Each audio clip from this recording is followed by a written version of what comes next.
பாரதிய ஜனதா கட்சியினுடைய முன்னாள் மாவட்ட தலைவர் பாலகங்காதர திலக் அவர்கள் இந்த விநாயகர் ஊர்வலத்தை எல்லாம் ஒரு அரசியல் கருவியாக பயன்படுத்தி ஆங்கிலேயருக்கு எதிராக ஒரு பெரும் எழுச்சியை மகாராஷ்டிரால குறிப்பாக மும்பை பகுதியில் ஏற்படுத்தி வந்திருக்கக்கூடிய மக்களை எல்லாம் தேச உணர்வூட்டி பெரிய எழுச்சியோடு அனுப்பி வைத்தார்கள்.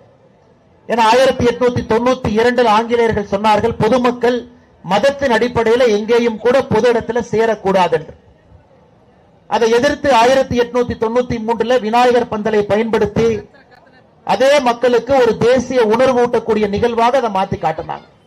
இன்னைக்கு கோயம்புத்தூர் முழுவதும் தமிழ்நாடு முழுவதுமே பட்டி தொட்டி எல்லாம் லட்சக்கணக்கான விநாயகர் பெருமானை பிரதிஷ்டை செய்து ஜாதி எல்லாம் மடந்து எல்லாரும் அந்த பக்கத்தில் இருக்கிறவங்க எல்லாம் குதூகலமாக இணைந்து இதை எடுத்து செல்வதிலே ஒரு பெரிய ஆனந்தம் நமக்கு இருக்கு. நீங்க மட்டும் பாருங்க, எந்த ஒரு மதத்திலும் கூட இப்படிப்பட்ட ஊர்வலம் இருக்கும். ஆனா இந்து மதத்தில் மட்டும்தான் வெறும் களிமண்ணை கையில் எடுத்து அந்த களிமண்ணை பிடித்து விநாயகராக அதை மாற்றி அந்த விநாயகருக்கு ஒரு உயிர் கொடுத்து அதே விநாயகரை 1வது நாள்ல 3வது நாள்ல வேறு வேறு நாட்கள்ல அதே விநாயகர்ல ஊருக்கு மத்தியில் இருக்கக்கூடிய குளத்துல ஏரியில ஆத்துல அந்த விநாயகரை கரைத்து அதன் மூலமாக கிடைக்கக்கூடிய களிமண்ணை மறுபடியும் பூமி தாய் மடியிலே சேர்த்து